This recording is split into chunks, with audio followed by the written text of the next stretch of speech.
Sure. Of course. Yeah. Okay, fine. Thank you. Thank you.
There he is.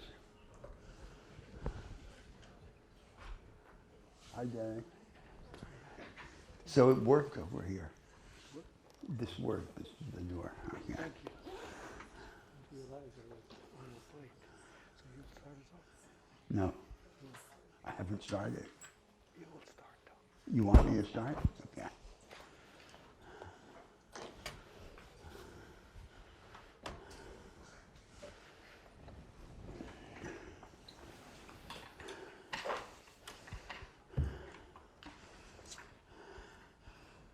Okay, so now we have in the course two classes about the knowledge economy, its present nature and consequences, and its alternative futures.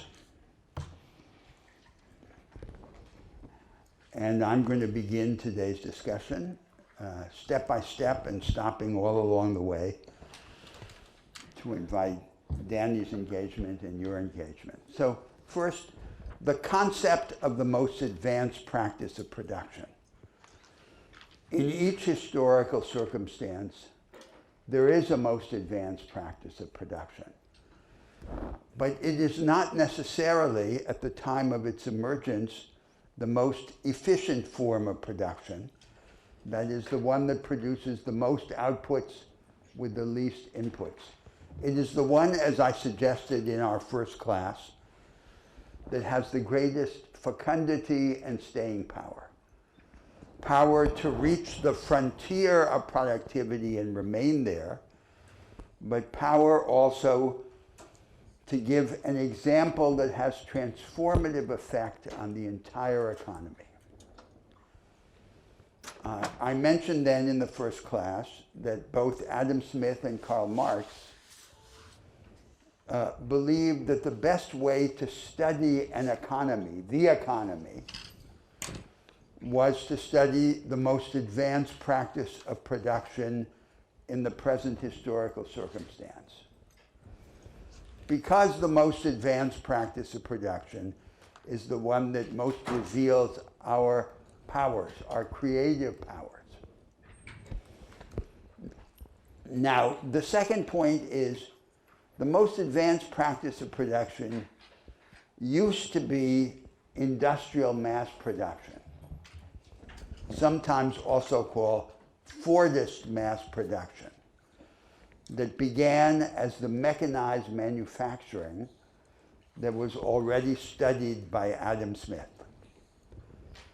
Industrial mass production is the large-scale production of standardized goods and services by means of relatively rigid machines and production processes on the basis of semi-skilled labor and in very specialized and hierarchical relations of production.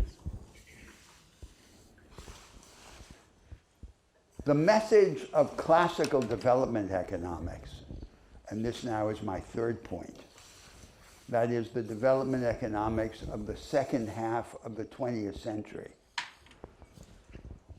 was that a country could steal a shortcut to accelerated economic growth by betting on this advanced practice of production.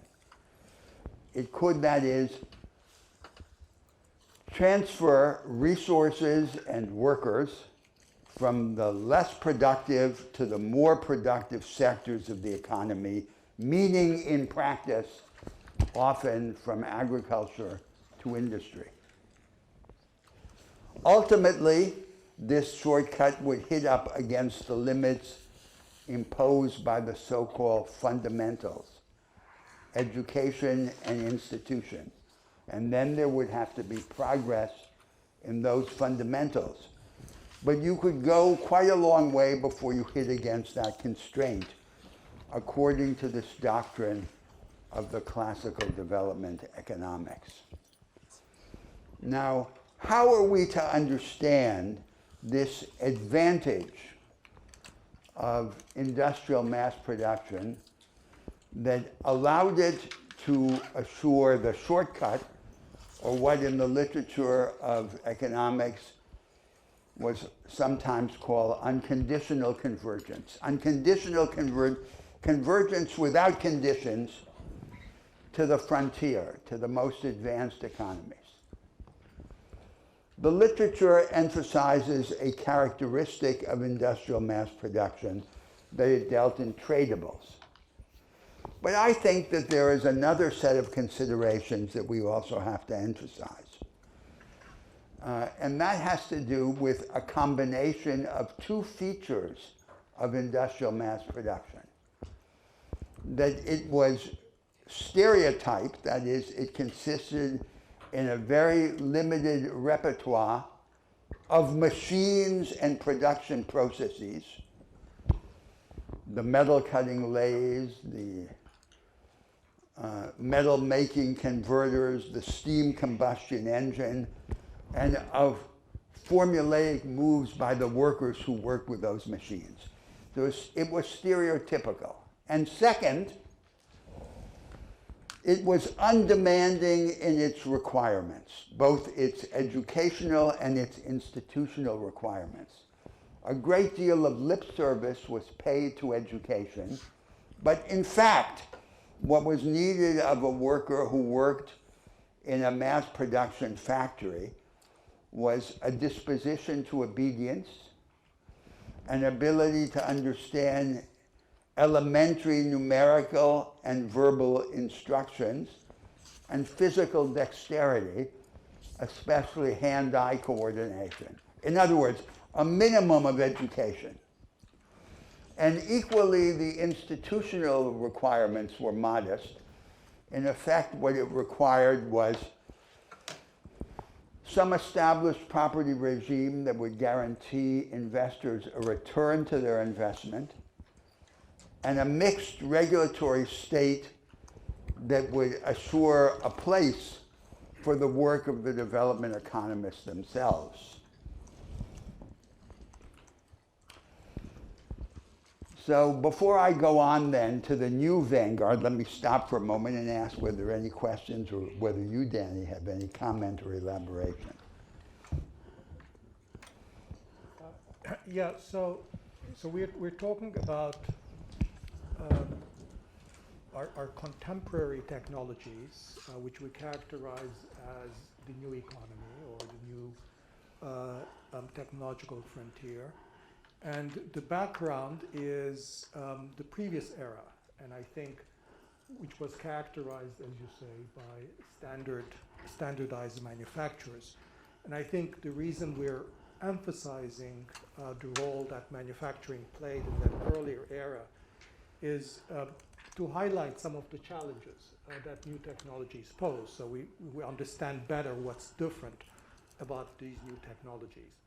So to somewhat summarize, I think, what you have said, Roberto, about what was special about manufacturing, because the Industrial Revolution and the subsequent dissemination of industrial technologies around the world was the foundation of not just significant economic progress around the world, but also a significant amount of new forms of social organization, the creation of the labor movement, the spread of democracy, the extension of the franchise and so forth, which was spearheaded by this new working class that flooded into urban factories. From an economic standpoint, I think what was critical about manufacturing in that earlier area were three features. One is that it was, as Roberto said, it was relatively easy to copy because it was sort of standardized. The blueprints traveled well. So you still needed some skilled workers, some specialists, some engineers to set it up, but if they had seen the factories in their home ground, they had studied in the industrial countries, they had relatively easy time of bringing the technology home. So it was easy. The tacit elements of technology were relatively limited, although they were still there. And the more advanced the technology, the more the tacit elements that could not be written down in blueprints loomed larger. But for much of the simpler manufacturing technologies, such as textiles, toys, clothing, even eventually autos and a lot of inputs into autos, these were technologies that traveled rather quickly, easily. The second and critical for both the advanced countries and subsequently what came to be called the developing countries was that the use of these technologies did not require, for the most part, significant amounts of education and skills on the part of the labor force.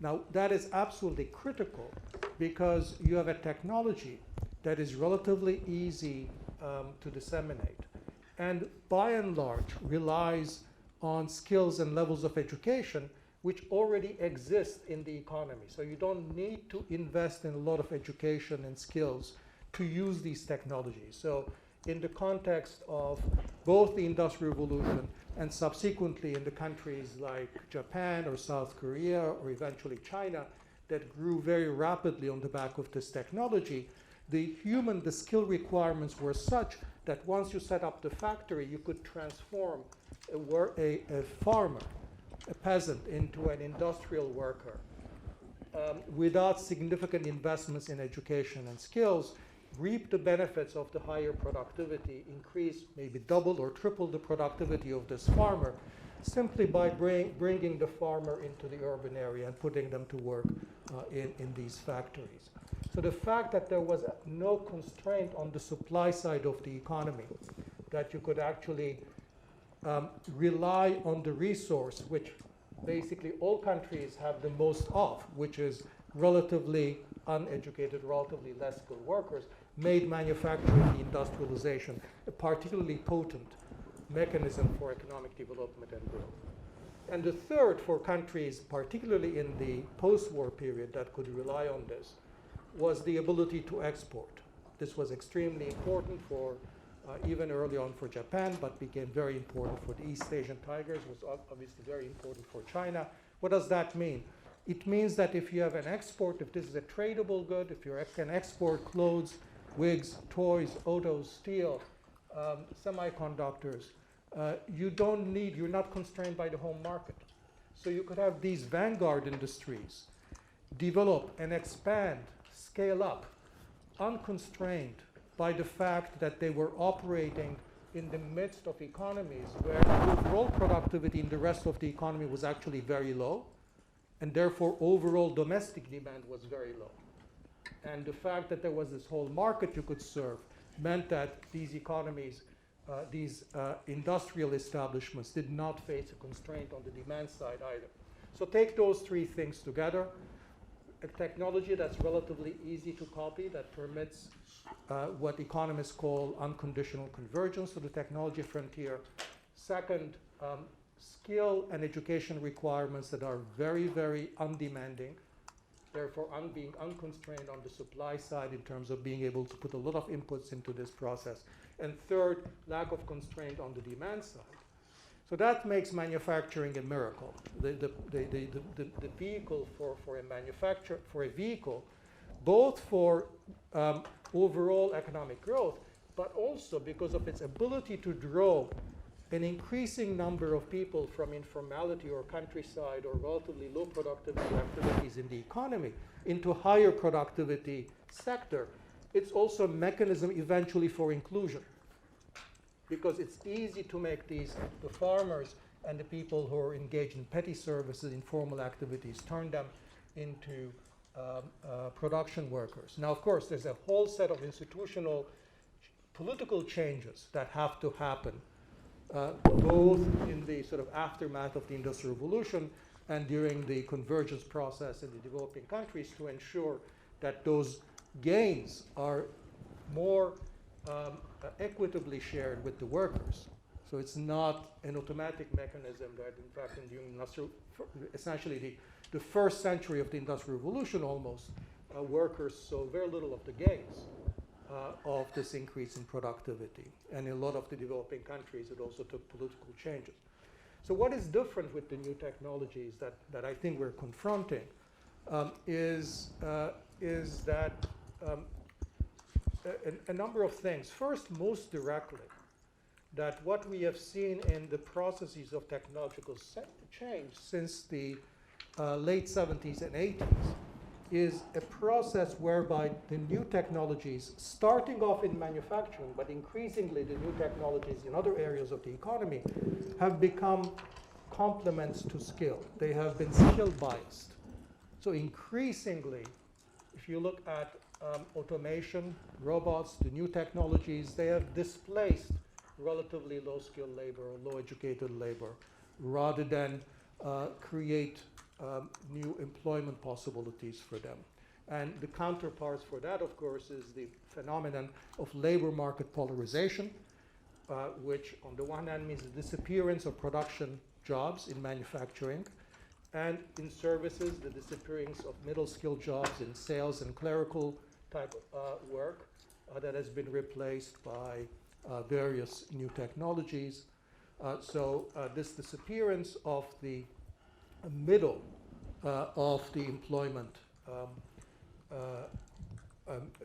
skill distribution, the spatial and geographical consequences of many areas, even within the advanced countries, sort of being left behind as they lost, as they became deindustrialized, but good jobs did not come back in other forms.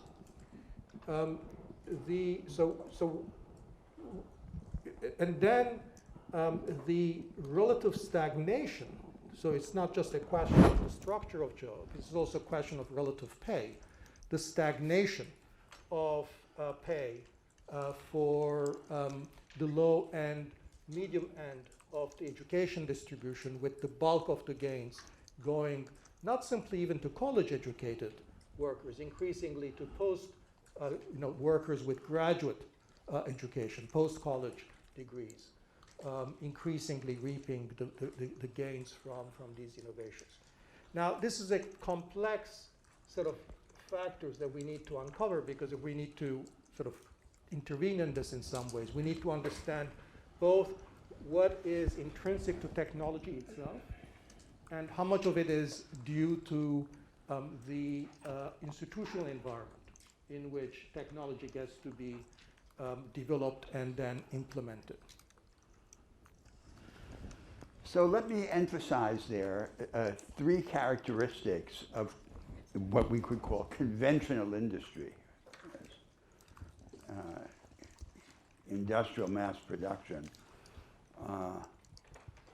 One of them Danny has emphasized, and the other two are more or less implicit in what he's just said. So what he's emphasized is that conventional industry, given how undemanding it is in its presuppositions, is like a kit that you can put in an airplane and transport from one place to another. You can transport the machines, the capacities, you can imitate the model. It's a portable example. Now, the second point, which was implicit in what Danny said, is that this form of production and the economy that had industrial manufacture at its heart sustained what came to be the middle parts of the job structure. It assembled stable workers in large productive units under the aegis of large businesses, and around them then a periphery of smaller suppliers and customers, and that became then a fundamental social characteristic of these economies. The other implicit theme was the theme of the relation between this practice of production and the international division of labor.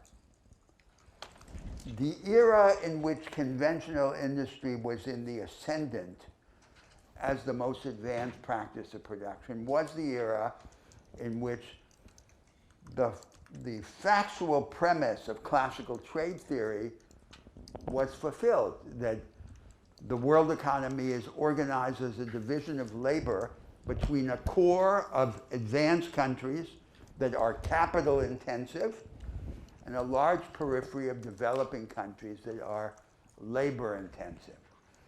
And they then trade, those who are rich in capital and those who are rich in labor. That became the basis of world trade, and is ceasing to be the basis today, as we shall next describe.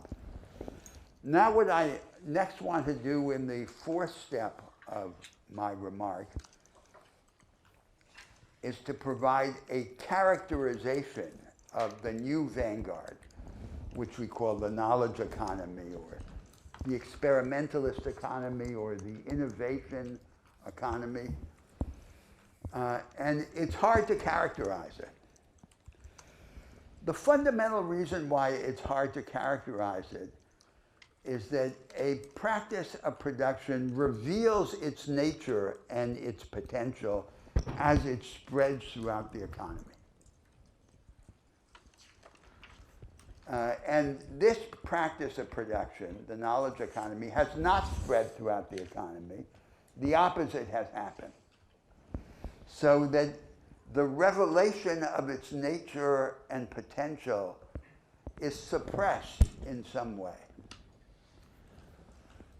Moreover, it's hard because of the tendency in common discourse to identify the knowledge economy just with high technology manufacture, when in fact it is present in every part of production, in knowledge-intensive services and in precision or scientific agriculture, as well as in advanced manufacture. And even more than identifying it just with advanced manufacturing, to identify it in the United States with the platform oligopolies, about which I'll say a word later. The knowledge economy has a much more general presence in the economy. General, but nevertheless confined. It is multi-sectoral, but in every sector it emerges as a socially exclusive fringe, excluding the vast majority of workers and firms. So how are we to understand its nature? So first take it at its superficial technical characteristics, what is sometimes called the technical division of labor, production engineering, the way in which it organizes production. There are two characteristics that deserve emphasis. The first is that it combines production at scale with the ability to de-standardize goods and services, the goods and services that it produces. So it has the de-standardization characteristic of craft production with the large-scale characteristic of mass production, and it combines those attributes. A second characteristic is that it, and this is harder and more elusive, is that it combines an ability to organize a coherent momentum in the process of production with a great decentralization of initiative. So this is a so-called Toyota method of production. The work is undertaken by teams who have a large degree of initiative in their work and how they organize their work and accomplish their tasks.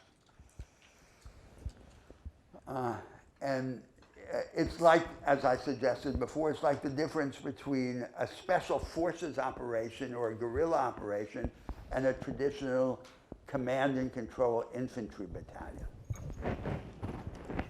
Now let's consider the deeper characteristics of the knowledge economy, those that it now reveals very imperfectly in its present confined state. So first, it represents a momentous change in the moral culture of production. Industrial mass production is characterized by low trust, by command and control, very hierarchical and very specialized. And deepening the distinction between supervising jobs and implementing jobs, as well as the distinction among the specialized implementing jobs themselves. The tendency, the thrust, the impulse of the knowledge economy is the opposite. It is to undermine the fixity of the distinction between supervision and implementation, and to relativize the distinctions among all specialized roles. It allows and demands a higher level of discretionary initiative and of reciprocal trust from all participants in the process of production. So you could say that whereas conventional industry is based on low trust, the knowledge economy requires a heightening of the level of trust. The second characteristic of the knowledge economy is that it brings closer together the activity of producing and the activity of discovering. It makes production more closely resemble the work of the imagination. It is experimentalist. It is devoted to permanent innovation. What is the imagination?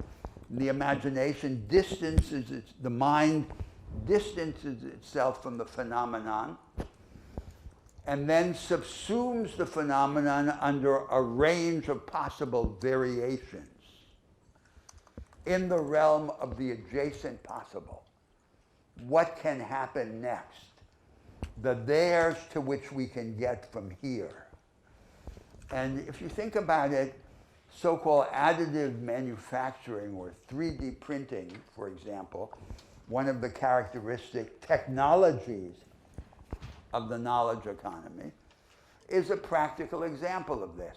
You have a conception, you translate the conception into material form, the materialization suggests further alternatives, and on you go. And with this comes, at least potentially, a change in the relation of the worker to the machine, that the machine will embody what we have learned how to repeat, and we will use it as those who are always a step ahead of the machine, the anti-machine. Now then, the third characteristic, the third deeper characteristic of the knowledge economy has to do with the loosening of what has perhaps been the most universal constraint in economic life, the so-called law of diminishing marginal returns. You commit an input to the process of production, the returns to this input increase, then they plateau, and then they fall. And it is this so-called law which condemned every previous form of growth to eventual exhaustion, according to the classical theories of growth. The knowledge economy holds the promise, and it's just a potential, very imperfectly realized, of making the process of innovation perpetual and rendering it internal to the process of production itself, not just imported from the outside, that is, from the independent evolution of science and technology. And if this were to happen, this loosening or even reversal of the constraint of diminishing marginal returns, it would be a momentous change in the character of economic life. Now, just a word about the platform oligopolies, because I think a great deal of our conventional thinking about the knowledge economy is muddled by the tendency to identify the knowledge economy with the platform oligopolies in the United States. And I think it's not a good example. The platform oligopolies are a unique and anomalous corner of the knowledge economy. So first, there's the question of the universality of their platforms or networks, in which resides a large part of their value. Their commercial value, but also their social value, their value to society. And that's one reason why it may be hard to use antitrust law as a device with which to master their defects. Because if they're simply broken up, this value of the universality of their platforms would be lost. A second characteristic of the platform oligopolies is that their huge scale gives them a tremendous advantage in paying for the high fixed costs of the technologies that they use. A third characteristic is the near zero marginal cost of adding a customer to their platforms. And a fourth characteristic, which is absolutely crucial to their business models, is that because of a loophole in the law of intellectual property,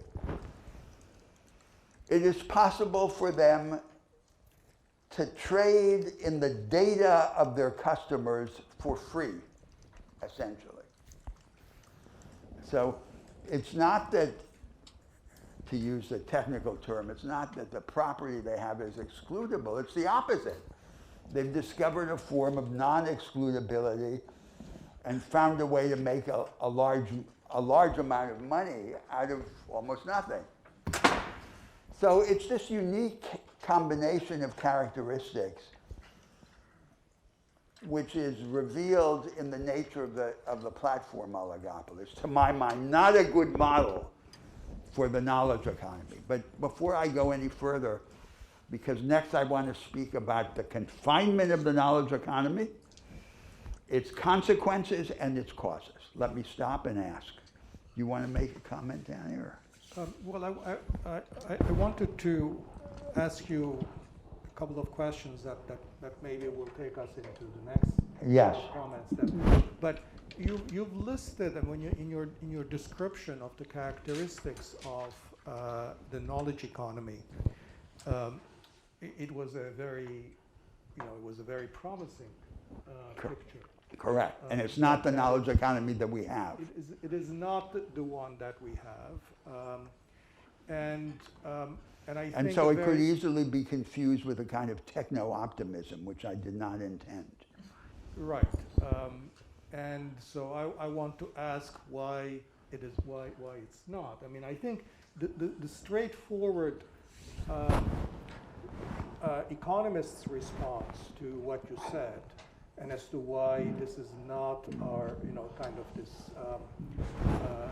utopia, would be to say that all of these things, all of these characteristics are indeed correct, but you've actually omitted one of the features that I had mentioned before, and which for economists is a very important feature of these new technologies, which is that they make very large demands on specialized skills and education. Yes. And the reason this argument would assert, the reason that a large part of this potential doesn't get play out or is bottled up in very narrow parts of the economy is that we don't have access to those education and skills for the workforce at large. Yeah. From which follows the standard remedy, therefore, that which you will read in every report on the subject, every international commission, and also a lot of those of you Kennedy School students whose weekly papers I've read, the recurring emphasis on education and training so that we can make use of these new Yes. technologies. Now, I would guess that we both have somewhat different problems with both that statement and the remedy, but I want to sort of ask you to react as to what's the role of education and skills so in this argument. So I am going in a Cartesian fashion, step by step. So I haven't gotten there, and so now comes the question. I guess the fifth step in this argument of why is the knowledge economy confined? If you want to delay that, if you want to just No, but this will lead into the question of education because, and then so. Just so you know what the order of my argument is, I want to first discuss the causes and consequences of the confinement of the knowledge economy. And then I want to discuss the initiatives by which we could create a knowledge economy for the many. And of course, some of those initiatives have to do with education. So the knowledge economy, unlike conventional industry, is not a stereotypical kit.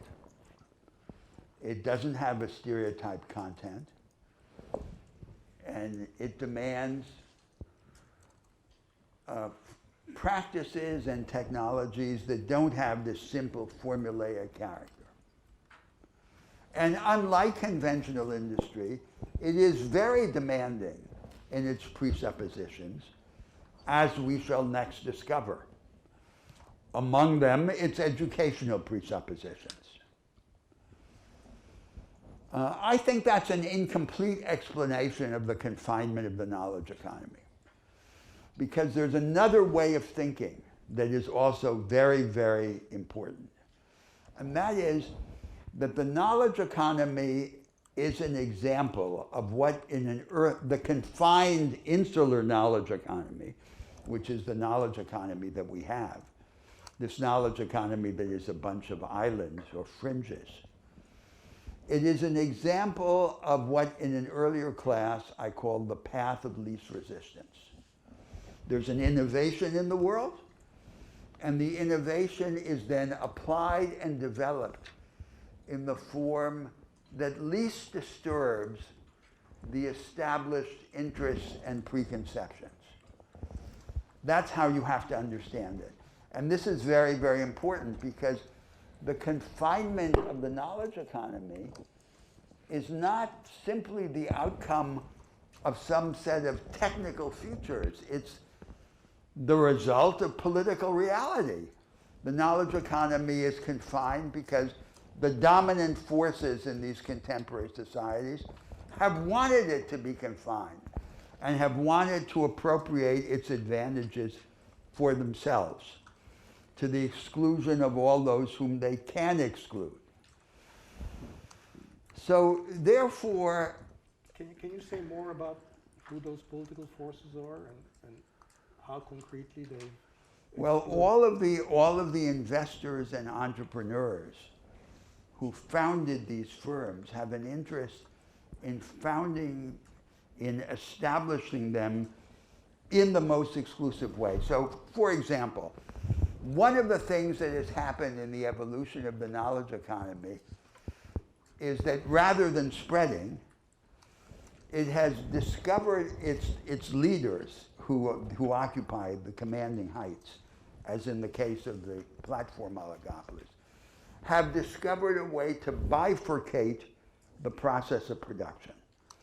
So part of production they can commoditize or routinize, and those parts they can then subcontract to workers and firms in remote parts of the world, taking advantage of the labor and tax arbitrage of low taxes and low returns to labor.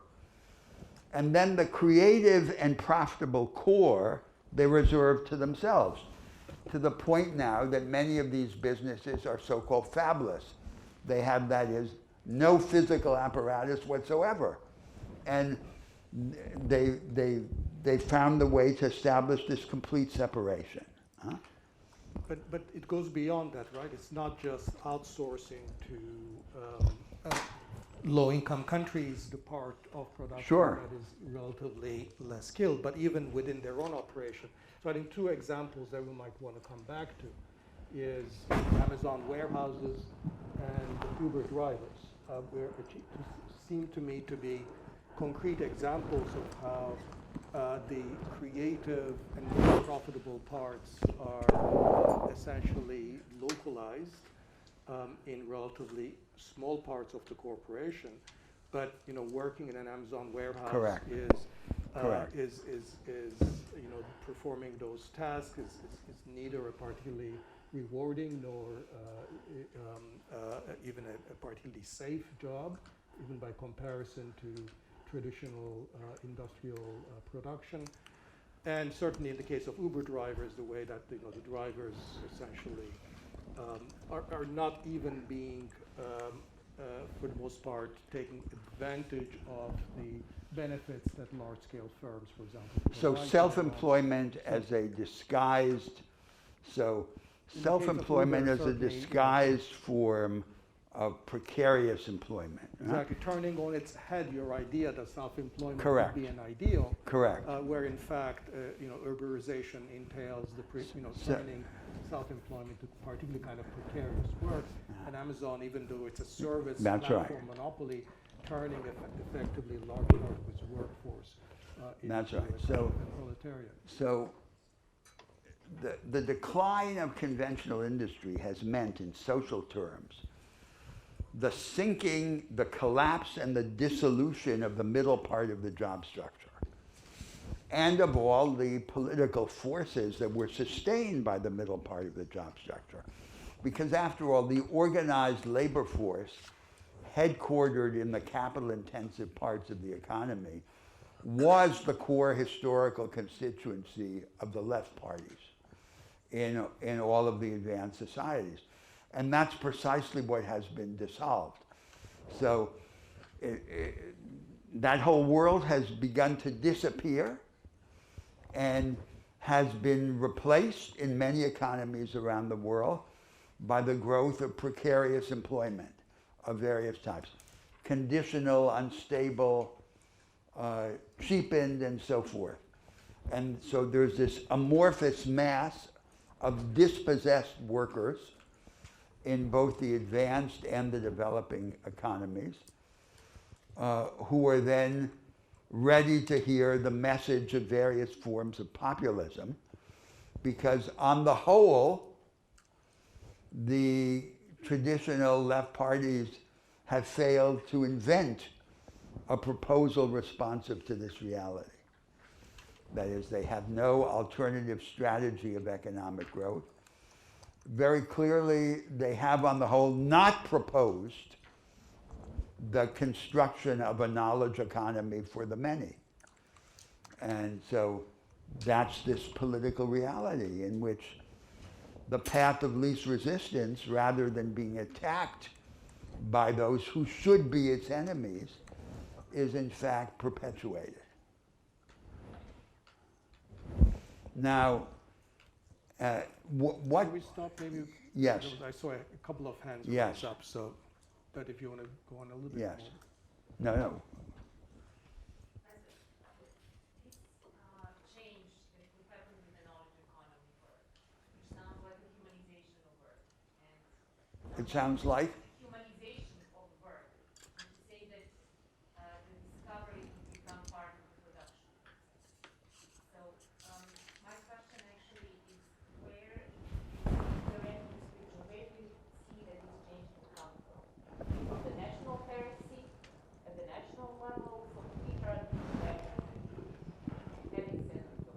Where does the project of a knowledge economy for the many come from? For this humanization of the knowledge economy towards this type of work that you depict, the work that becomes the discovery Well, that becomes the part of the production process. Well, I hesitate to call it humanization because humanization is a term which is often used by those who have given up on structural change. And the whole point here is structural change. So let's say that's a higher form of humanization. It can only come from the progressive forces, from projects, from political and social coalitions that oppose this evolution of the knowledge economy. In last week's class, in the course of the conversation, one of the characteristic themes came up. How can we, instead of treating technology as an exogenous, autonomously developing force that develops in a way that replaces labor, how can we emphasize the forms of technological evolution that enhance labor rather than replacing it, and create this complementarity between the advanced machines and the workers transformed into anti-machines? That would never happen spontaneously, because that's against the logic of the established social situation. That would only happen as a project. And you could call that a higher form of humanization, because one of its ultimate intended results would be to create a world in which no human being would ever be condemned to do the work that can be done by a machine. But we don't have that. Yes? Kind of building on Delena's point, and the idea that actually that, or whether that would spontaneously appear.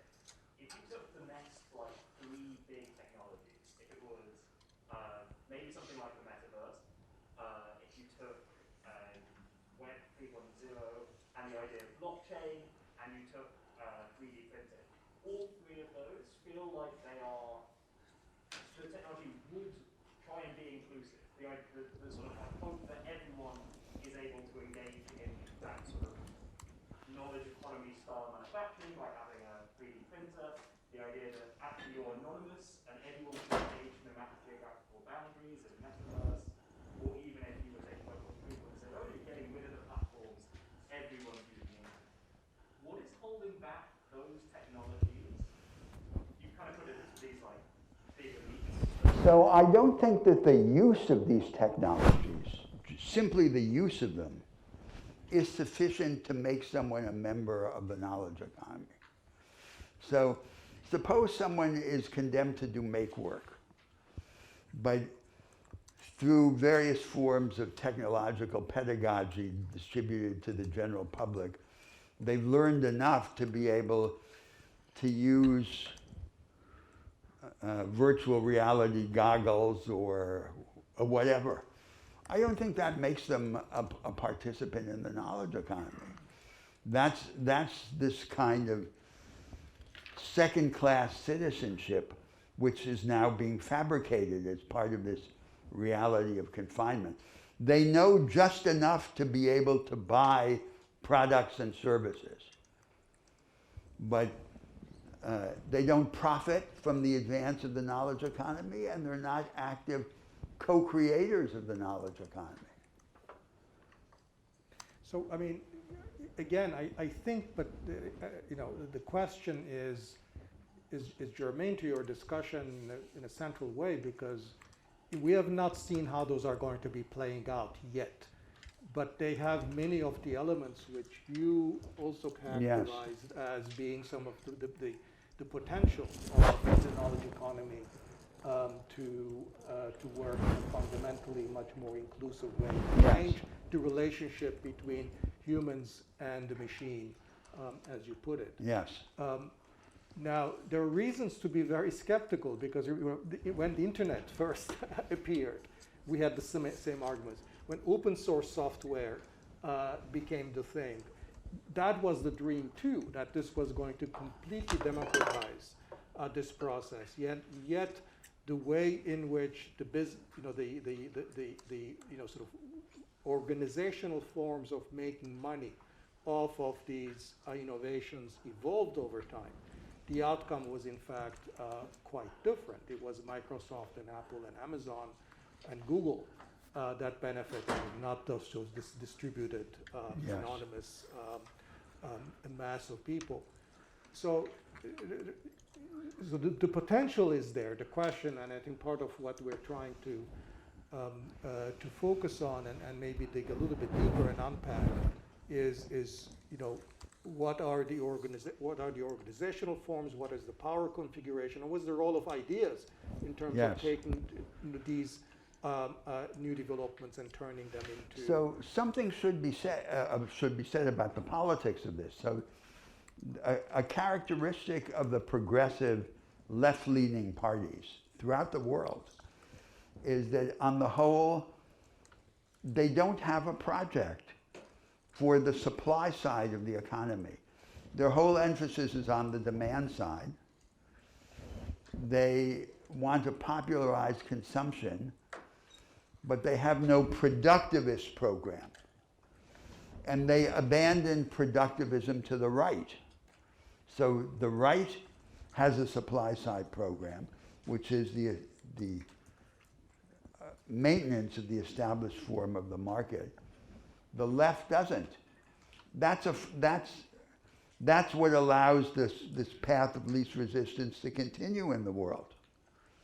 And but the content of the ideas of this productivist program, of this inclusive productivism or vanguardism, has to come from somewhere.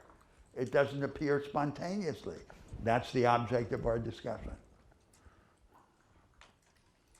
Let's take a few more questions, Yes. and then we'll go back. Thanks. So going back to this point that you made about the path of least resistance, I think I'm a bit confused. So you talked about the dominant forces, I think for a very time they want to keep things confined as part of the path of least resistance. They don't want to preserve the status quo. And you talked about investors and entrepreneurs. Could you maybe expand a little bit on exactly what that looks like? And I'm also really curious. What's this? Exactly like what it looks like. Path of least resistance. What is that? Yeah, What like concrete how form? is it that the technological development is being constrained? I'm also a bit curious about whether the shareholder-centric version of capitalism has anything to do with this, and if so, kind of how that would be Yeah. either a constraint or not. So I don't think it's going to become clear until I get to a future part of the discussion that I have in mind, which is the presuppositions of the knowledge economy for the many. That is the educational presuppositions, the institutional and legal presuppositions. When they are stated, it will become clear that they're not in the interest of those who now represent the dominant privileged interests in society. So if we can go ahead and simplify one of the aspects of this program, just to translate it into this present exchange between you and me, we would have to have some lift up of the vast economic periphery. And a 21st century equivalent to that 19th century experience of agricultural extension that we described in an earlier class. So it's not something that's going to happen automatically. It's going to happen because if only a minority is in the knowledge economy and everyone else, even when they're using some of the products and services of the knowledge economy, are consigned to some form of make work. And the question is, how are we going to lift them up? That's going to happen through some exertion, through some project that's going to go against the grain. That's the basic idea. So maybe, Roberto, you should go into this discussion on the presuppositions, because I think Yes. that will give us. But I still have one I'm sorry, I'm proceeding systematically. So there's still one anterior step. I'll get there very soon. Since you don't have any notes in front of you, I just No, assume no, that no, these are no. just completely random thoughts, not prearranged. No. So the sixth step of my exposition has to do then with the consequences of this confined form of the knowledge economy. We were just discussing the causes and now the consequences. So the first consequence is economic stagnation, slowdown of economic growth, and slowdown of rise of productivity. So there's been a slowdown of productivity in the advanced economies for a long time. In the United States, there was a brief period in the late 90s and at the beginning of the 21st century when there was a pickup, a spike in productivity. And it appears now, in retrospect, that spike can in large part be attributed to the one-time effect of the assimilation of the advanced information technologies by large firms to manage information and their inventory. Now, there's a discourse in the United States that goes under the label secular stagnation, a label of Alvin Hansen's from the 1930s, which attributes this slowdown to objective and natural economic factors. For example, it claims, this literature, that the technologies of today are inherently less transformative, have less potential than the technological innovations of 100 years ago. To my mind, that idea is absurd. What could be more revolutionary, even conceptually, than artificial intelligence and everything it's associated with? Nothing could be more revolutionary than that. There's a much more straightforward explanation of this stagnation. The more straightforward explanation is, how could there not be slowdown if the most advanced productive practice is denied to the vast majority of workers and of firms? Slowdown is the inevitable consequence. So the first consequence of the confinement of the knowledge economy is slowdown. The second consequence is the aggravation of inequality, because the inequality is anchored in the chasm that opens up between the vanguard and the rear guard, between the vanguard and everyone else in the economy. It's a vast chasm, deeper and deeper and deeper.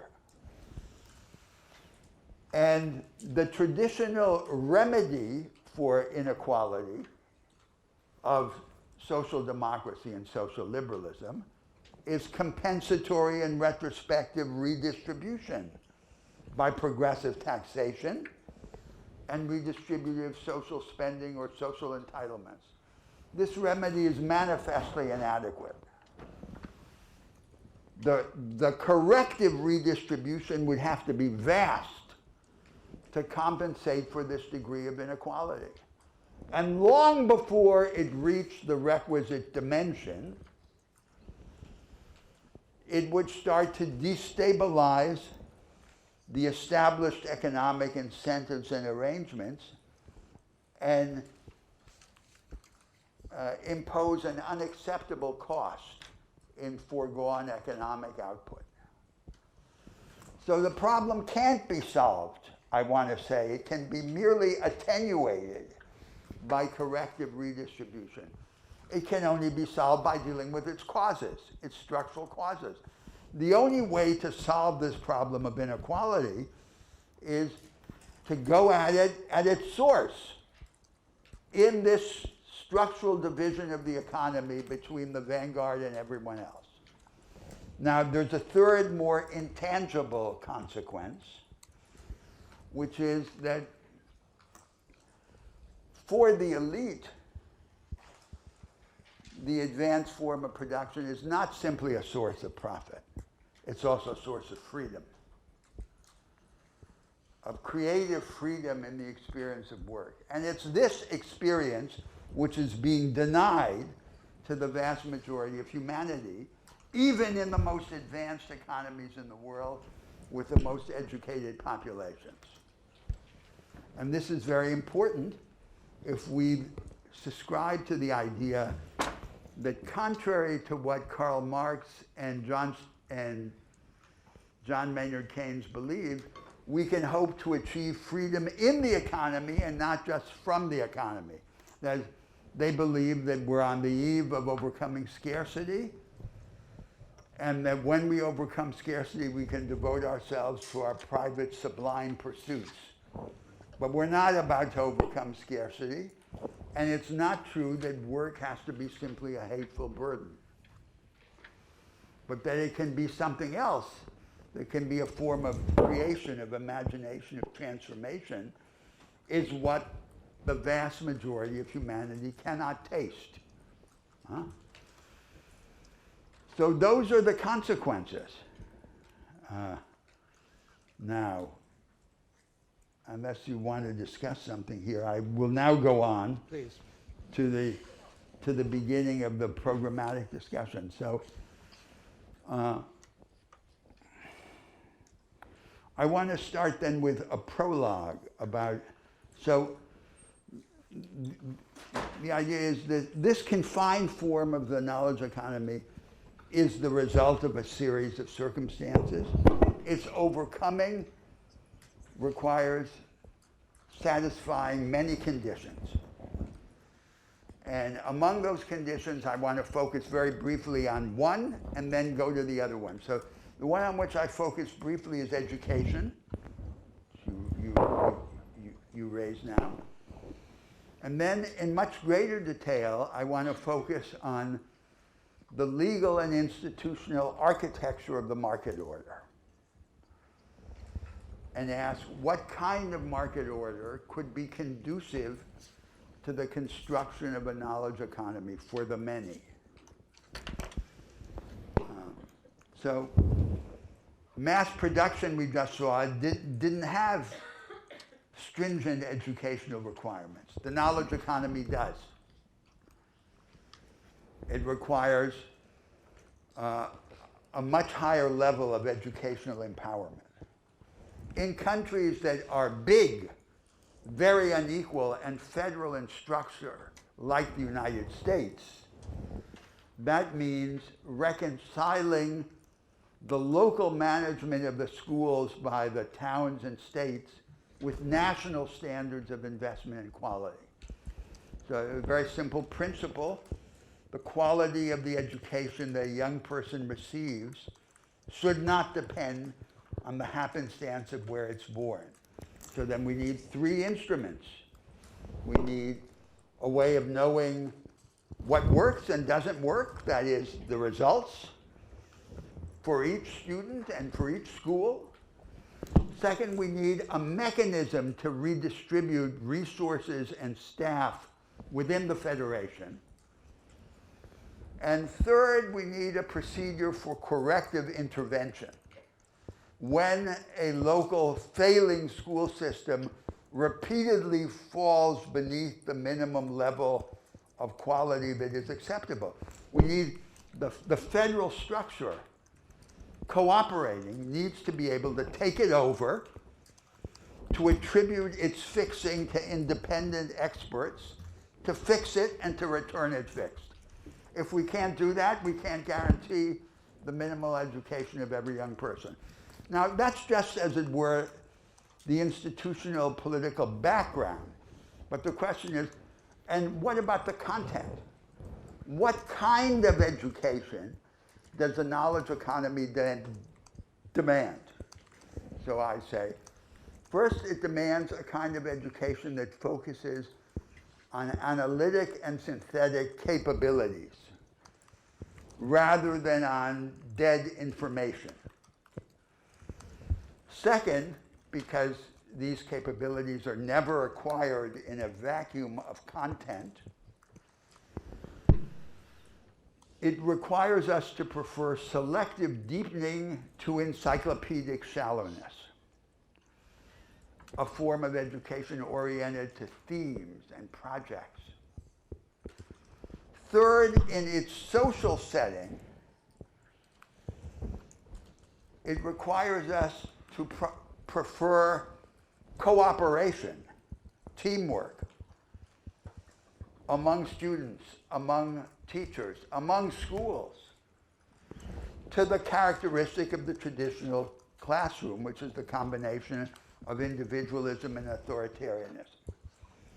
And fourth, and what's hardest, is that every subject and every method should be approached from multiple points of view. And everything should be taught at least twice, which is the only way to liberate the mind. So education should be dialectical. Nothing should be taught once. And so this is and now, is that just for general education? No, that's also for technical education.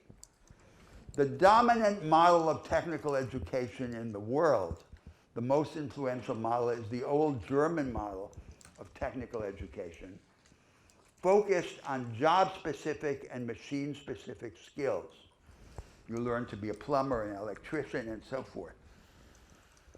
This is a different reality in which the focus of technical education, in continuity with this idea of general education, is on higher order, flexible, practical, and conceptual capabilities.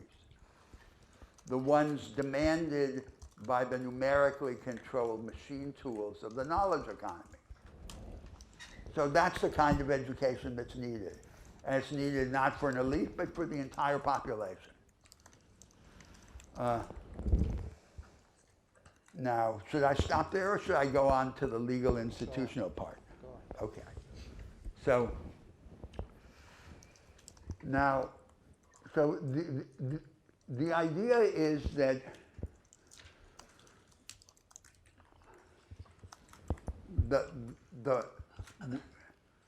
a knowledge economy for the many requires a different kind of market order. And the premise, the analytical premise of this discussion, is the one mentioned on the very first class. The market order has no single natural and necessary form. We can regulate it, we can correct after the fact its inequalities, but the most important thing we can do with the market economy is to change it. That is, to change the legally defined institutional arrangements that shape its architecture. So what I'm going to do now is to suggest a three-stage process in which we could imagine the gradual transformation of the market order from now to the future. So let's begin with the most modest step, because every transformative trajectory, the most important thing is to define the direction and to choose the initial steps by which to begin moving in that direction.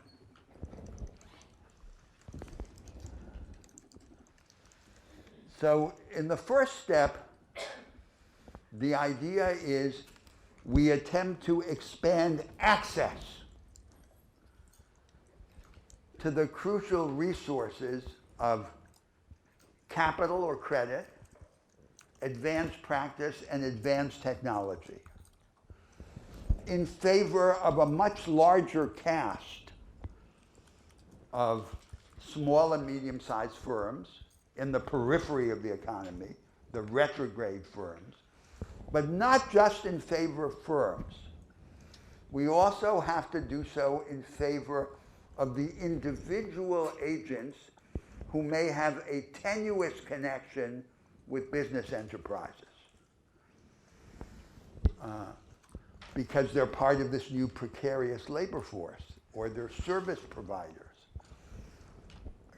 I gave the example of machine repair technicians or nurse practitioners. Our objective should be to transform them into technologically equipped artisans. And so we begin this lift-up operation. In this first stage, in addition to increasing access, we have to identify what works, and we have to do so experimentally. So those experiments that are successful have to be made transparent so that they can exercise an exemplary role and then propagate it. And who's going to do this? It has to be not a single entity or agency of the government, but a vast repertory of relatively independent and competitive support centers of national and local government, some subsidized, some supported by fees, because now the lift-up effort is not just for agriculture, it's for the whole economy. It's for the productive periphery. Now we imagine then that this comes, and one of the components is then that the state has to be able to mimic in this setup the undone work of venture capital. Nothing is more important in the activity of finance than the financing of the creation of new assets in new ways. And in fact, it occupies a minuscule part of the total activity of the capital market. So we have to find a way to reproduce that model to the extent that the function is not performed by private venture capital. And it's not through some form of state intervention or state allocation, but through some decentralized public order that mimics the market in some way.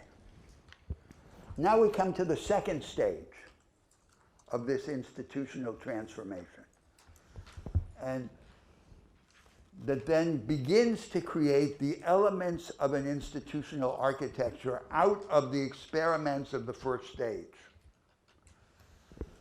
So we have now in the world two basic models of government-business relations.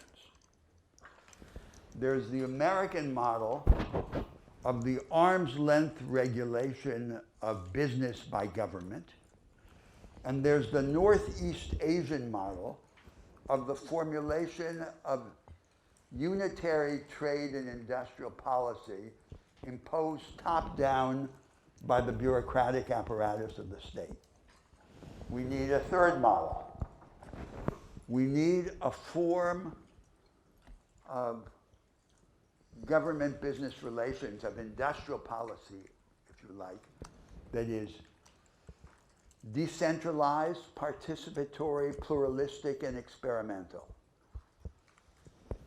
So in the vertical axis of the relation between the government and the firms, or the government and the independent economic agents, like the nurse practitioner or the machine repair person, it's a form of decentralized strategic partnership or coordination.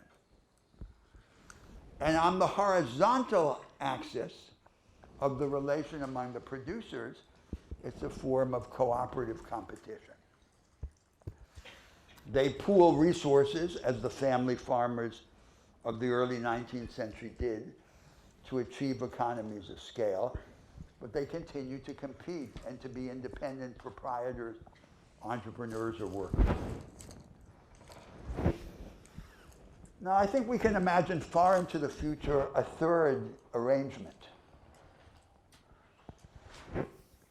in which we continue to experiment in the basic property basis of the market order.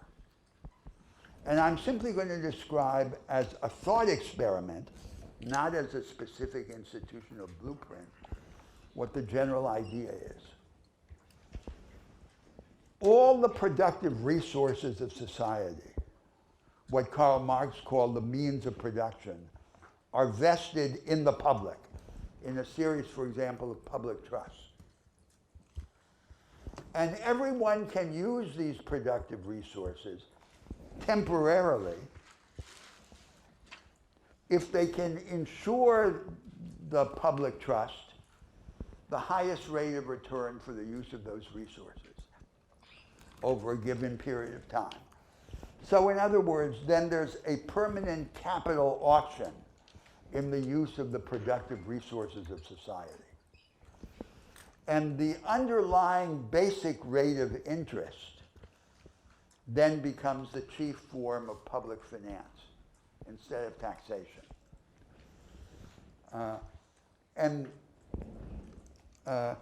So capital ceases to be scarce under such a system, and we imagine that capital is made available to whoever demonstrates in practice that they can best use it for a certain time. It's against that background, then, that the transformative possibilities of a knowledge economy for the many would be most likely to be fulfilled. Now, just one more word before we open the discussion after this summary. You can ask, under what conditions is it more or less likely that these educational and institutional requirements that I have just described would be fulfilled? Seems to me there are two fundamental conditions, one cultural and the other political. The cultural is the radicalization of an experimentalist impulse in every area of social life, in every area of culture. And the political is the creation of a high-energy democracy that elevates the level of popular engagement in political life, accelerates the tempo of politics, and combines strong central initiative with radical devolution, with the result of diminishing the dependence of change on crisis. So then Danny would ask, and he has asked in our previous discussions of this theme, is this a system? And my answer is no, it's not a system. It's a process of combined and uneven development in which we proceed in a certain front until we hit constraints imposed by the failure to advance on other fronts, and then we go ahead. And so what I've done, because this is an academic discussion, right, in an academic setting, I've emphasized in this trajectory of transformation a point that is neither very close to what exists nor very far from what exists. And that's useful for the purposes of clarification, but it has a great defect rhetorically and politically, which is initiatives like the ones that I've just described are likely to seem too close to what exists to arouse enthusiasm, but too far from what exists to be feasible. And that's why in practical politics and in the discourse of persuasion, we don't do that. What we do is to combine the very close with the very far away, and we have a discourse that is at once practical and prophetic, unlike the discourse that I have attempted here. Actually, I think the way that you presented it, I think made it clear that what you have in mind is a series of steps and phases, rather than a sort of a blueprint. A blueprint or an attempt at comprehensive transformation. I think to that extent, at least, or maybe because I've heard this many times before and I've already been socialized into your argument, from previous years, but I didn't find it as objectionable as I had in previous years. So It's the so I'm cumulative not- effect, yes. So I'm not going to go into that discussion of whether this is really sort of, you know, how comprehensive and whether, you know, the different aspects of this program are so complementary that it poses a strategic problem of how, where do you actually start? Yes. Because I think if there is time, I'll come back to it. The fact that many of the themes you emphasize, particularly in the first and second phase of the programmatic elements you outlined, have are not so far from experiments that already exist. No, and Is an advantage. and I would say more about that, which is that in the United States, the parts of the American structure that are closest to some of these proposals exist at the state level, not at the national level. And they're being tried out by the governors of both parties, and especially in the regional or cooperative organizations of the governors.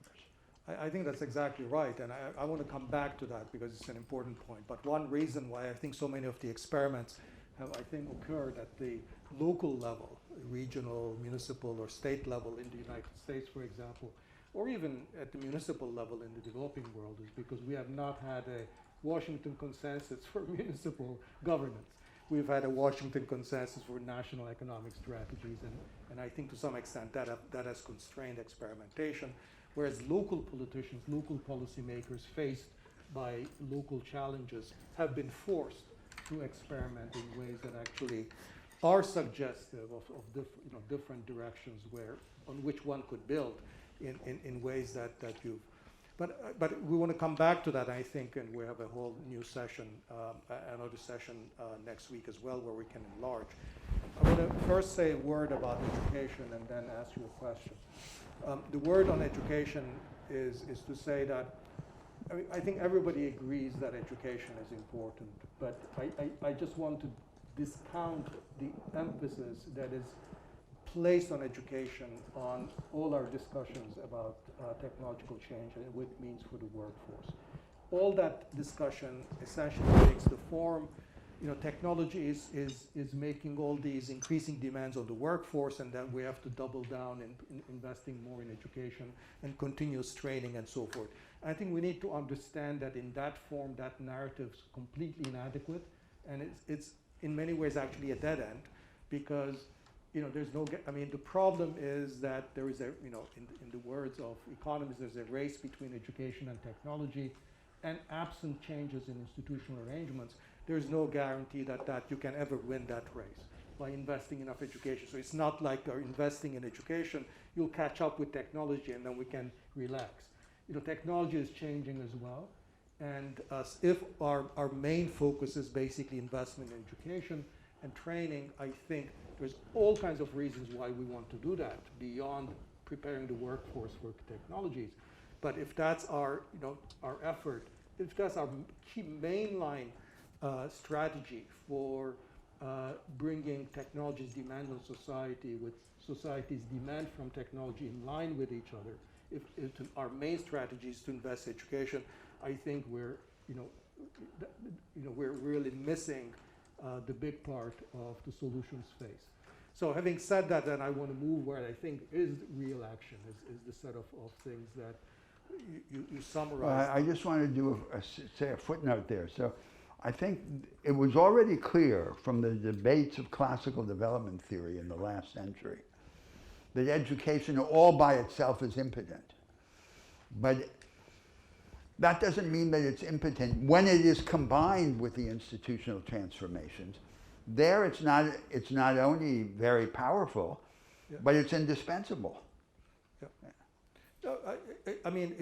None of this is to take away from the importance of education, but I think it's to emphasize that let's by all means do everything we can to enhance the quality and the reach of education, because we need that for many, many more reasons than simply the relatively narrower set of issues that we're talking about here with respect to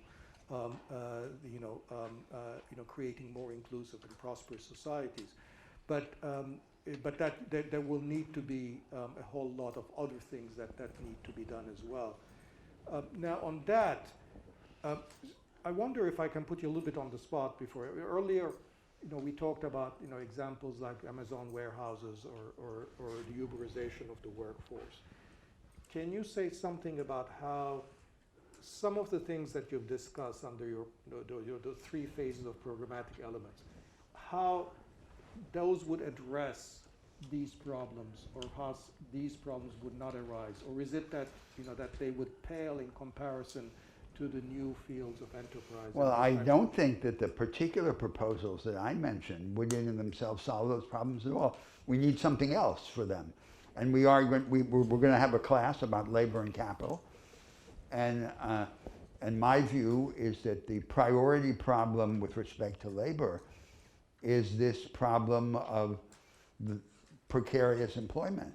But don't you think that the forms in which this precarious employment takes, either within the organizational embodiment of the firm, in the case of Amazon, or outside the immediate boundaries of the firm, as in the case of Uber, that these are actually consequences of the way in which technological advances Absolutely they are. have been put have been put to a particular use. Absolutely, and so now we have. Therefore, the solution might be also in redirecting that technological. But not enough. That's only part of the solution, because we now have 2 discourses about labor in the world, right?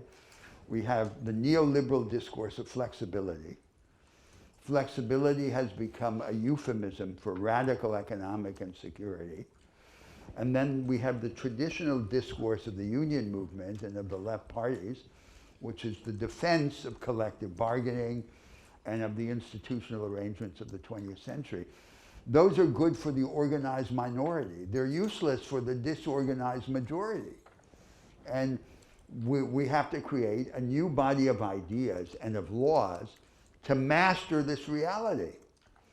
So those workers have to be organized and represented, and to the extent that they're not organized and represented, there has to be direct legal intervention in the employment relation. But when we, in that conversation, when we talk about the organizational power of workers, either through trade unions or other means, I think that conversation typically focuses only on the distribution of the enterprise surplus, or generally work conditions, but doesn't focus on the nature and the direction of technology. Well, I think, as you suggested, there has to be this policy that promotes one form of technological evolution over another. But there also has to be a principle in the law that prevents the cheapening of labor, because the unlimited cheapening and subversion of the security of labor is hostile to any dynamic of inclusive rise in productivity. There can't be innovation in a slave economy, and there can't be innovation in an economy in which the majority of workers, in which there's a downward tilt to the returns to labor. So we can establish a principle of price neutrality that says that work performed under temporary work contracts will be remunerated on terms comparable to the remuneration of stable employment. And we can expose the difference between genuine flexibility and cheapening of labor. Flexibility should not be cheapening of labor. If labor is rendered cheap, there can't be a dynamic of inclusive innovation. So, but I think, so it's just to say that the comments that I made about here are just dealing with part of the problem, but we have a much larger world of issues to deal with. Okay, so let me summarize my takeaway of what you've said and our recent and this latest round of discussion, focusing largely on the first and a little bit on the second phase of your sort of 3 phases. So what I've heard is, and I want to underline that these are realistic proposals in the sense that we have fairly similar practices that already exist. Yes. So the first set of proposals. And I should mention, by the way, that the representative of Silicon Valley in the House of Representatives, Ro Khanna, has actually made some of these proposals as proposals of laws. So this is not as if it were some kind of fantastical discussion. It's part of an ongoing conversation in the United States. So the three elements that I'm going to sort of state in my summary is one, a kind of a new type of industrial policy that is distinguished from the old sort of top-down industrial policy that focuses largely on national champions and large firms, instead focuses much more on small and medium-sized enterprises and tries to bring advances of technology and make technology and finance more available to this segment of smaller and medium-sized enterprises. And unlike traditional practice of industrial policy that is pretty much top-down and led by the center or the national government, this would be much more decentralized, where local governments or municipalities or regional governments would take the lead, would be much more with a much more cooperative, iterative nature with these firms, and in a much more kind of a collaborative, participatory manner. So that could be expanded in a number of different ways. And I think this kind of activity has a real-world counterpart when we look at sort of many local development agencies and the way that they work, both within the United States and around the world as a whole. But if you wanted to look at examples of this, you wouldn't be looking at, let's say, the European Union's sort of major industrial policy efforts, or you wouldn't be looking even at the most significant industrial policy efforts that the Biden administration has launched or is trying to launch, because the work that's actually being taken is much more at the subnational level. But that's something that could be built on. The second is it's a little bit related to education and training, but takes a different form because it actually targets training that's much more closely linked to the productive sphere, and what sort of takes off from what in the US parlance is called sectoral training programs, where agencies engage in very practical training, usually together with community colleges, but also in alliance with firms, to ensure that local workforce training programs are linked to the needs of the producers and firms themselves, but also has in turn the potential to reshape the human resources and productive decisions that are being made by these firms themselves in response to local workforce potential and needs. So kind of, again, it builds on existing models of sectoral training that already exists and community colleges that already exist. Third, and sort of bringing in the latest round of discussion, sort of efforts at making technology, sort of efforts at redirecting technology in a much more labor-friendly direction. And I think that you can think about this in two different levels. One is through actually a national effort, national agencies that are incentivizing and subsidizing investments in R&D that is much more labor-friendly.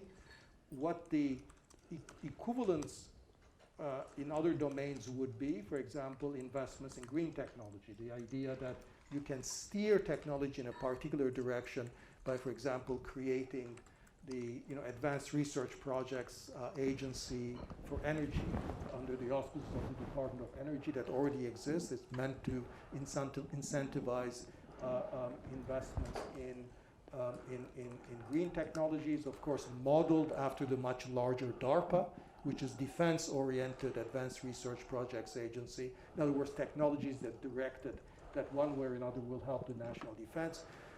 But why not take the same idea and extend it to actually incentivizing technology, which is going to complement and create new tasks for workers with the skills that they already have, rather than necessarily sort of assuming that the needed skills will be already in place with enough investments in education and training.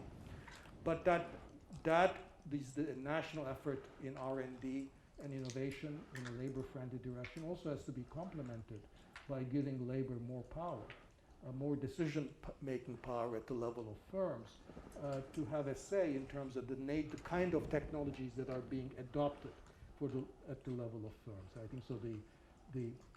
The remedy for the kind of Amazon warehouse situation, or the disaster with Model 3 of Tesla, where Elon Musk decides that he's going to build a completely humanless factory with all these mega robots, but turns out that in fact he can't do it because you need humans after all.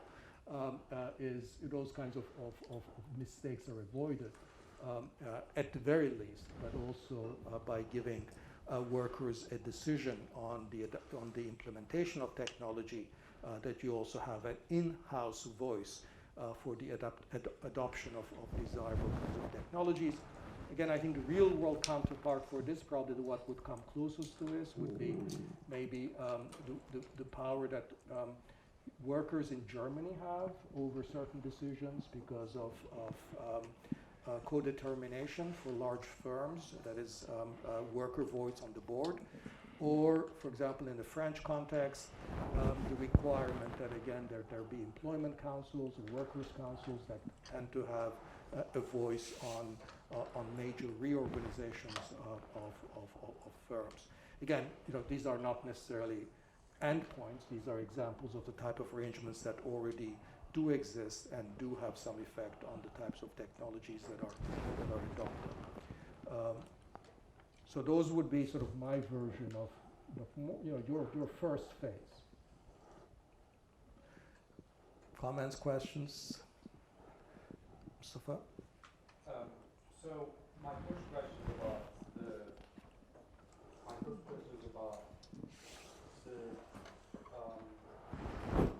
legal and distribution frameworks that Professor Huber was mentioning for the knowledge economy. So you mentioned that a third model is needed in government and business relations, Professor Huber, and there should be a decentralization.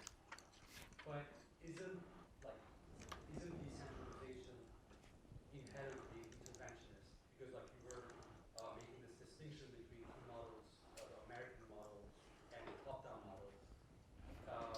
And it just sounds to me like it is still an interventionist. No, I don't agree. And I think this is a problem that arises in argument. So if I'm arguing with a conventional economist or political scientist, and I propose a different way of organizing the market, because his assumption is that the market has a natural form, the natural form is the one that exists, he reads any proposal that I make to reshape the market as a market-suppressing proposal. That doesn't make any sense. Then it's a proposal to replace one kind of market by another. And which of those has more decentralization is an empirical question. Remember, in the first class, I said, even at the most abstract level, a market has two dimensions. The dimension of absolute decentralization and the dimension of the degree of control that each of the independent agents has over the resources at his command. In the conventional way of thinking, these two dimensions go together, but they don't go together. In fact, they contradict each other. One of the ways to increase the amount of absolute economic decentralization is to relativize the absoluteness of the control that each of the agents has over the resources at his disposal. And then we get into the discussion of alternative property regimes. So it's not a discussion that has as its topic putting the state in place of the market. It's a discussion about which market. And I don't read that as interventionism. I mean, it's only interventionism in the sense that there is no natural form of market. And so leaving the established form in place is not non-intervention. It's just allowing the dead to rule over the living. Yeah, all the way in the back. Mike, I think, yeah. I'm curious, Professor Roderick specifically, but I think Professor Unger, you played on this theme as well. You said that in your vision of an industrial policy, it would be more local, decentralized, state-run. And I'm curious if we could go just one level more detailed on how you envision that happening. Are you imagining, there are industrial policy programs or the bases of industrial policy. You mentioned the ARPAs, there's various other like NIST things happening. Are you imagining scrapping all that and coming up with a completely new system? Or is there a model that is already happening in the US or in other countries that you think we can, make it more tangible? Yeah, no, I'm not proposing to scrap DARPA type arrangements or the manufacturing institutes and things like that, where it's sort of led by the federal government. But I think those are particularly effective at the creating new technologies, and where I would say that we need those, but we need to make sure that they are, that among the objectives of these agencies that will put, right there in front, that they be friendly to society. And that goes beyond simply, green technologies and defense technologies, or, in Europe, digitalization is a big thing, without making clear that, you need to put that on the same, you need to create sort of, what it means for workers and for society on the same level of importance. What I mean by I suggest that the local, initiatives have to take the lead in terms of disseminating these new technologies, creating new opportunities for enterprise. And the reason largely it has to be local is because when we're dealing with small and medium-sized enterprises as opposed to large conglomerates or national champions, we're dealing with tens of thousands, if not hundreds of thousands of firms. This is not something that national governments can do. So that necessarily has to happen in a decentralized way at a much more local level. And therefore it's going to be local authorities that are going to be where a lot of the action is going to be. And it's not a surprise that when you look at sort of, the business incentive programs or business development programs that are the most successful around the country, those are run by local development agencies, state or regional or sort of, very local agencies that, and these are people who are basically, these agencies are people basically working with businesses, local workforce, development agencies, local community colleges, local leadership, civic groups, to try to bring them together, ask questions like, okay, we've just lost 2 factories, what can we build instead? What do we need to create to attract new investments? How can we expand our enterprises that already exist here? And that collaborative process of how we make marketing, help, technology, financing available to build on what exists is a practice that's already happening. But it's largely, below the radar screen when we think about industrial policy at large. We think of Build Back Better. We think of big government programs, but they're not necessarily targeting the right thing, in my view. So there's a vast task of taking these highly advanced technologies and reinventing them in a form that makes them assimilable and usable by the small-scale agent. So that's not a trivial task. That requires a whole reinvention, and it's not just the mechanical transfer of the established technologies to the producers. They have to be remade in a form that makes them assimilable, given their level of learning, or given the movable learning curve that they're on. That's the kind of task that's involved. Could you speak a little bit more to how these 3 steps, or even just the first, could you speak a little more to how the first of the 3 steps would apply to developing countries? Because the economic delivery that we're talking about, that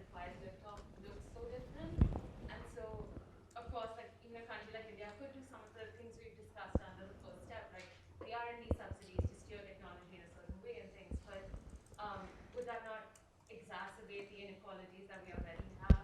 And so is there a complementary first step for developing countries? When you say the first step is, you're referring both to my summary and Yeah. I actually don't see here a very big difference between developed countries and developing countries, because I think everything I've said about local development initiatives also goes for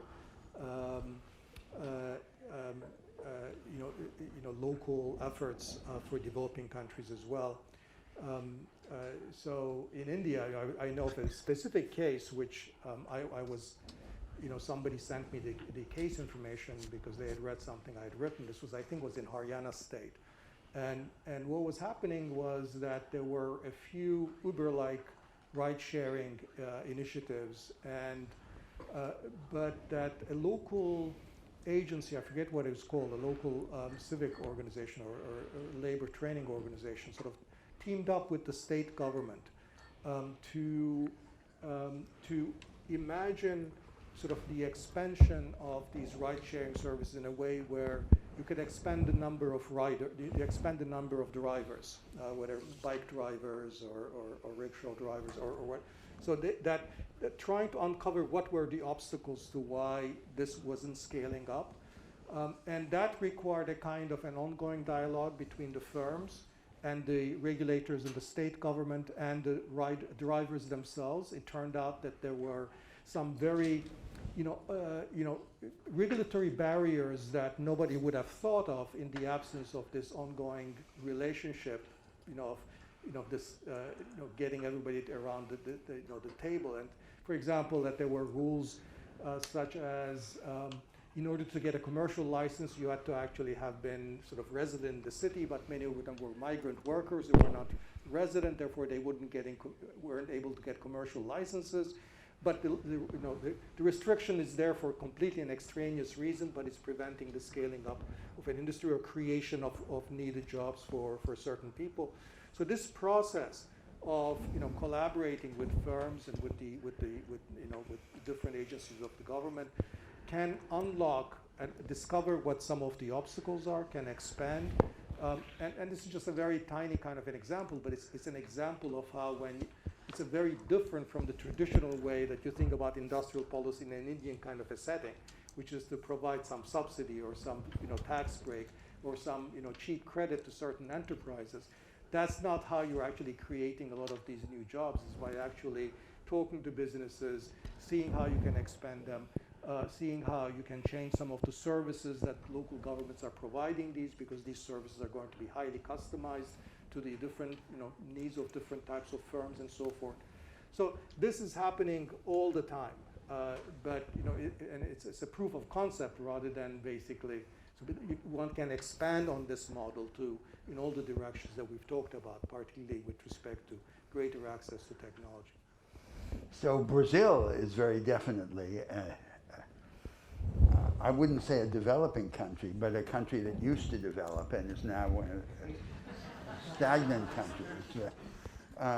And it's just a remarkable situation because we have almost all of the instruments that would be required for what I described as the first stage. A remarkable network of technical schools by the corporatist, quasi-state systems. We have the public development banks. We have Embrapa. We have each of the instruments. What we don't have is the project. So it's the opposite that can happen, that you can have the instruments but not have the agenda. One way of saying this is that I think these are solutions that have been locally developed in response to local problems, but we haven't reverse engineered a program or a project out of it. It has not, maybe you need to turn it into a kind of ideology like neoliberalism, and then you need to find a kind of a label for this. We're back to this question of local heresies and universalizing heresies. Yes. So I think there are two revolutionary transformations in the realm of ideas that are in the background of our discussions. One is this notion that technology has no autonomous and automatic evolution, that it is a field for active reshaping. The second is the idea that the market order has no natural form. And if you combine those two ideas, you open up a whole world of debates. It's a world different from the world of these conventional ideological discussions. So we probably need to stop here, but we have another session where we will be taking up very similar issues and hopefully deepening the discussion. I'll see you next week. And we should talk about what to do in the next class, because some of the themes of the next class were anticipated to this one.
I have to do all my ratings for my two classes in the afternoon.